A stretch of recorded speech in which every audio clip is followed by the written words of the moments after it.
Hello friends, उमाटाक art and education में आपका स्वागत है। आज हम अपने इस वीडियो में देखेंगे संघीय संसद। भारत की संसद राष्ट्रपति, राज्यसभा तथा लोकसभा से मिलकर बनती है। इस अनुच्छेद के तहत, अनुच्छेद 79 के तहत संसद का निर्माण किससे किससे होता है? राष्ट्रपति, राज्यसभा और लोकसभा से मिलकर संसद का निर्माण होता है। ये अनुच्छेद 79 कहता है। राज्यसभा को उच्च सदन भी कहते हैं। राज्यसभा के सदस्यों की अधिक से अधिक संख्या 250 हो सकती है। राज्यसभा की संरचना अनुच्छेद 80 के तहत। आगे देखते हैं। राज्यसभा की सदस्यता के लिए न्यूनतम उम्र सीमा 30 वर्ष है। यानी अगर आपको राज्यसभा का सदस्य बनना है तो आपकी एज कम से कम 30 वर्ष होनी चाहिए। वर्तमान समय में यह संख्या 245 है। इसमें 12 सदस्य राष्ट्रपति द्वारा मनोनीत किए जाते हैं। ये ऐसे व्यक्ति होते हैं जिन्हें कला, साहित्य, विज्ञान, समाज सेवा या सहकारिता के क्षेत्र में विशेष ज्ञान या अनुभव है। शेष 233 सदस्य संघ की इकाइयों का प्रतिनिधित्व करते हैं। आगे देख लेते हैं। राज्यसभा एक स्थायी सदन है। राज्यसभा कैसा सदन है? स्थायी सदन है जो कभी भंग नहीं होती। यानी राज्यसभा को कभी भंग नहीं किया जा सकता। इसके सदस्यों का कार्यकाल 6 वर्ष का होता है। यानी राज्यसभा के सदस्यों का कार्यकाल कितने वर्ष का होता है? 6 वर्ष का होता है। इसके 1/3 सदस्य प्रति 2 वर्ष बाद सेवानिवृत्त हो जाते हैं। यानी इसके 1/3 भाग सदस्य जो है प्रति 2 वर्ष बाद सेवानिवृत्त हो जाते हैं, अनुच्छेद 83(1) के तहत। आगे देख लेते हैं फ्रेंड्स। राज्यसभा का सभापति एवं उपसभापति अनुच्छेद 89 के तहत। पहला, भारत का उपराष्ट्रपति राज्यसभा का पदेन सभापति होता है।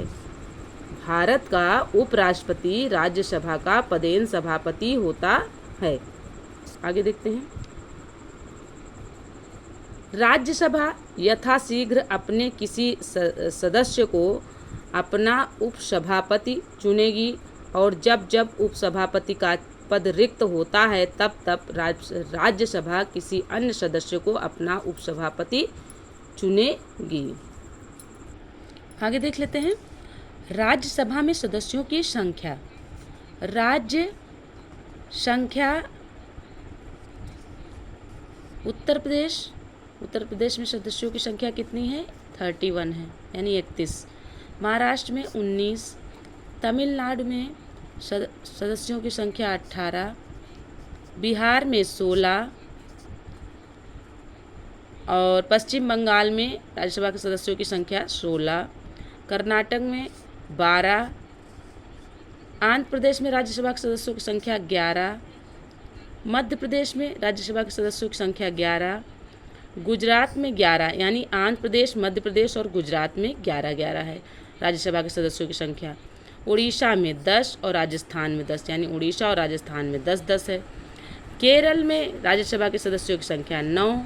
पंजाब में 7। असम में 7। आगे देख लेते हैं। तेलंगाना में 7। यानी पंजाब, असम और तेलंगाना में 7-7 राज्यसभा सदस्यों की संख्या है। आगे है झारखंड। झारखंड में राज्यसभा के सदस्यों की संख्या 6 है। छत्तीसगढ़ में 5। हरियाणा में 5। हिमाचल प्रदेश में 3। उत्तराखंड में 3।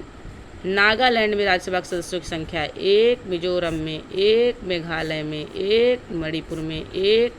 त्रिपुरा में 1। सिक्किम में 1। अरुणाचल प्रदेश में 1 और गोवा में 1। यानी कि नागालैंड, मिजोरम, मेघालय, मणिपुर, त्रिपुरा, सिक्किम, अरुणाचल प्रदेश, गोवा, इन सब में राज्यसभा सदस्यों की संख्या एक ही एक है। आगे देख लेते हैं। संघीय क्षेत्र। संघीय क्षेत्र में क्या है? जम्मू कश्मीर में 4 हैं राज्यसभा सदस्यों की संख्या। पुडुचेरी में 1 है। दिल्ली में 3 है। आगे देखते हैं।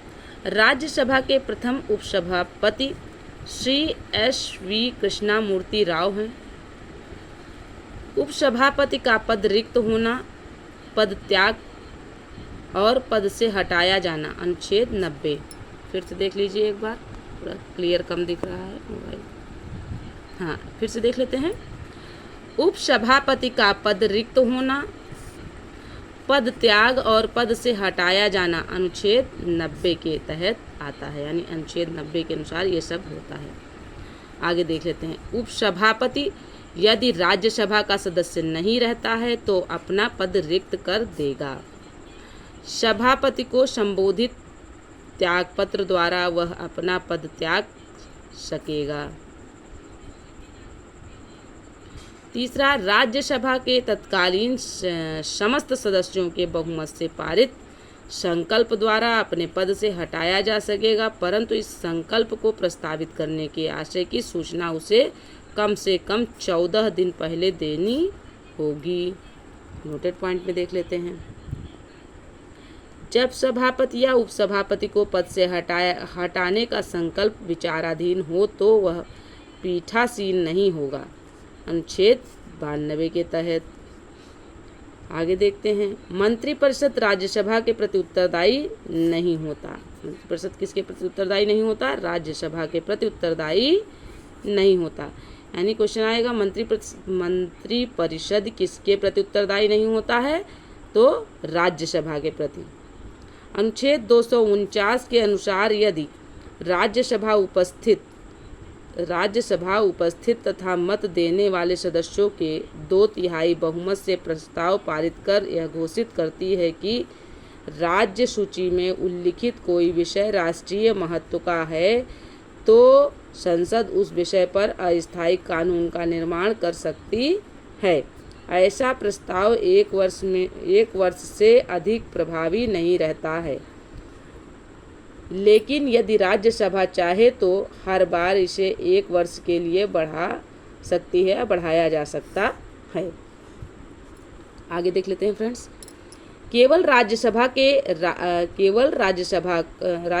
को राज्यसभा में उपस्थित तथा मतदान देने वाले सदस्यों के कम से कम 2/3 सदस्यों के बहुमत से अखिल भारतीय सेवाओं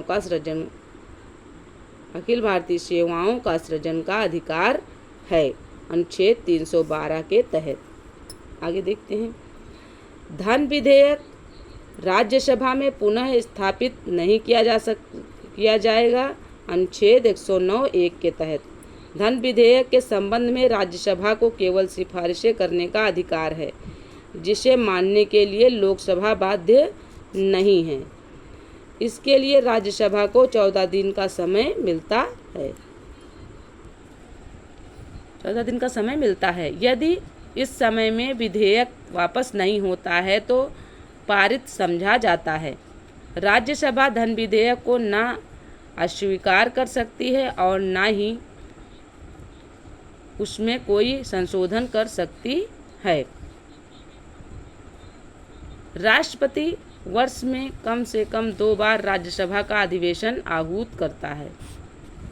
राष्ट्रपति क्या करता है? वर्ष में कम से कम 2 बार राज्यसभा का अधिवेशन आहूत करता है, यानी बुलाता है। राज्यसभा के एक सत्र की अंतिम बैठक तथा अगले सत्र की प्रथम बैठक के लिए नियत तिथि के बीच 6 माह से अधिक का अंतर नहीं होना चाहिए।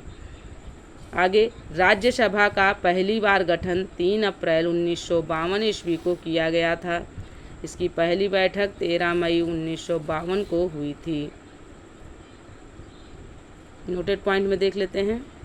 राज्यसभा में प्रतिनिधित्व नहीं है। राज्यसभा में प्रतिनिधित्व नहीं है। अंडमान निकोबार, चंडीगढ़, दादर एवं नगर हवेली, दमन व दीव और लक्षद्वीप का।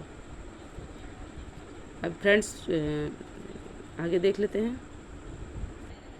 आइए फ्रेंड्स देख लेते हैं कुछ राज्यसभा सदस्य जो प्रधानमंत्री बने। देख लेते हैं ये बॉक्सेस में। इंदिरा गांधी 1966 से 1967, एच.डी. देवगौड़ा 1996 से 1997, आई.के. गुजराल यानी इंद्र कुमार गुजराल 1997 से 1998, डॉक्टर मनमोहन सिंह 2004 से 2014 तक। आगे देखते हैं फ्रेंड्स, एक बॉक्स और भी है, संसद भवन। अब संसद भवन के बारे में देख लेते हैं। यह एक वृत्ताकार भवन है जिसकी design architect sir Edwin Lutyens एवं सर हेबर्ट ब्रेकर ने 1912-13 में तैयार किया था। संसद भवन की नींव 12/2/1921 को रखी गई थी। संरचना की बाहरी परिधि 144 ग्रेनाइट पत्थरों के स्तंभ पर टिकी हुई है। तो फ्रेंड्स, ये वीडियो यहीं तक था। मिलते हैं अगले वीडियो में, तब तक के लिए जय हिंद जय भारत। वीडियो पसंद आए तो चैनल को सब्सक्राइब करें, वीडियो को लाइक करें, अपने दोस्तों में शेयर करें। Okay friends.